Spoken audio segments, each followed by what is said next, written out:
प्रयागराज में जिस अंदाज में, जिस सनसनीखेज तरीके से अतीक अहमद और उसके भाई अशरफ की हत्या की गई है, उसके बाद तमाम सवाल खड़े हो रहे हैं। क्योंकि उस जगह पर ये हत्याएं हुई हैं, 3 लोगों ने उस जगह पर हत्याएं की हैं जहां पर मीडिया मौजूद थी, कैमरा मौजूद था और भारी संख्या में पुलिस बल मौजूद था। लेकिन इन सब के बीच भी इन सबको धता बताते हुए 3 हमलावरों ने, जो कि हत्या करने के बाद जय श्री राम का नारा लगा रहे थे, उन लोगों ने दोनों भाइयों पर ताबड़तोड़ गोलियां बरसाकर दोनों की हत्या कर दी। इसके अलावा सवाल ये भी खड़े हो रहे हैं कि क्या पहले से इस पूरी की रेकी की गई थी, क्या पहले से इस बात की तैयारी की गई थी। अगर पहले से कोई तैयारी की गई थी तो खुफिया एजेंसियां क्या कर रही थी, जबकि दोनों भाई लगातार ये कह रहे थे कि उनकी जान को खतरा है। उसके बाद भी उन दोनों को ऐसी जगह में रात में ले जाया गया और साथ ही उनको रात में, या यूं कहें कि साक्ष्य संकलन के बहाने उन्हें बाहर टहलाया घुमाया जा रहा था, जिसके चलते उनकी हत्या हो गई।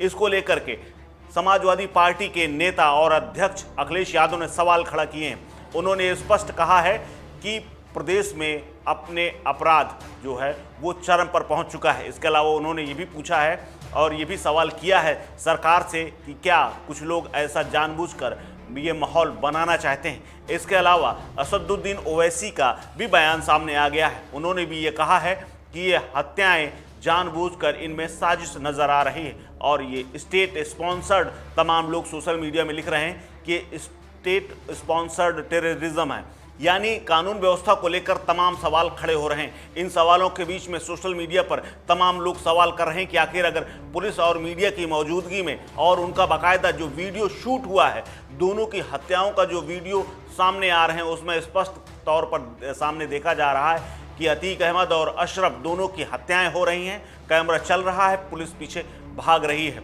और पीछे छिपी हुई है। ना तो वो पिस्टल निकाल करके सामने आ रहे हैं और ना ही वो निकल करके किसी तरह से कोई आत्मरक्षा के लिए भी पिस्टल निकाल करके फायरिंग कर रहे हैं, यहाँ तक कि हवा में भी नहीं।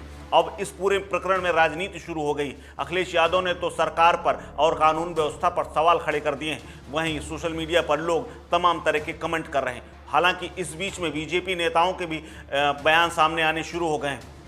पूर्व प्रदेश अध्यक्ष और मंत्री स्वतंत्र देव सिंह का एक ट्वीट सामने आया है। उन्होंने स्पष्ट कहा है कि जो जैसा कर्म करता है उसको इसी जन्म में उसका पाप और पुण्य मिलता है, यानी कि स्पष्ट है कि जो जैसा करता है उसको वैसा मिलता है। इसके अलावा सुब्रत पाठक, जो कि कन्नौज से सांसद हैं, उन्होंने भी बयान दिया है कि जो जैसा कर रहा है उसको वैसा मिला है। हाँ, और बाकी चीज़ों के लिए उन्होंने बात छिपाते हुए ये बात कही है कि बाकी चीज़ें जो हो रही हैं वो जांच का विषय है। लेकिन एक अपराधी, सीधे तौर पर उन्होंने अतीक अहमद को कहा है कि एक अपराधी का जैसा अंत होता है वैसा ही उनका अंत हुआ है, यानी वो सीधी तौर पर कानून व्यवस्था से और अपनी सरकार को बचाते हुए नजर आए हैं। इसके अलावा जो विपक्ष के नेता हैं वो हमलावर हैं। कांग्रेस, समाजवादी पार्टी, बसपा, सबके ट्वीट आ चुके हैं और सभी ने इस घटना की निंदा की है, साथ ही कानून व्यवस्था और सीएम योगी आदित्यनाथ को घेरने की कोशिश की है। वहीं दूसरी तरफ खबर ये भी है कि सीएम योगी आदित्यनाथ ने शीर्ष अधिकारियों को, पुलिस के अधिकारियों को बुला करके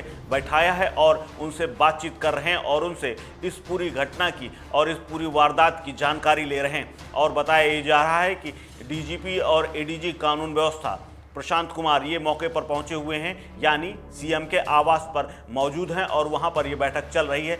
इसके अलावा जो सीएम आवास में जो अधिकारी हैं वो अधिकारी लगातार प्रयागराज पुलिस और प्रशासन के साथ संपर्क में बने हुए हैं। अब देखना है इस मामले की जांच और इस पूरी घटना में आखिर कौन लोग थे, कैसे इन लोगों ने वारदात को अंजाम दिया, कैसे ये पूरी घटना हुई और किन किन लोगों का इसमें हाथ है। इस सब को लेकर जांच की जाएगी और जांच रिपोर्ट आने के बाद पता चलेगा कि आखिर इन दोनों भाइयों की हत्या के पीछे कौन लोग थे और उनका मोटिव क्या था। लेकिन इस घटना के बाद यूपी पुलिस और यूपी सरकार के ऊपर तमाम सवाल खड़े हो रहे हैं। इस खबर में फिलहाल इतना ही। अपडेट्स के लिए बने रहिए वन इंडिया हिंदी के साथ। नमस्कार।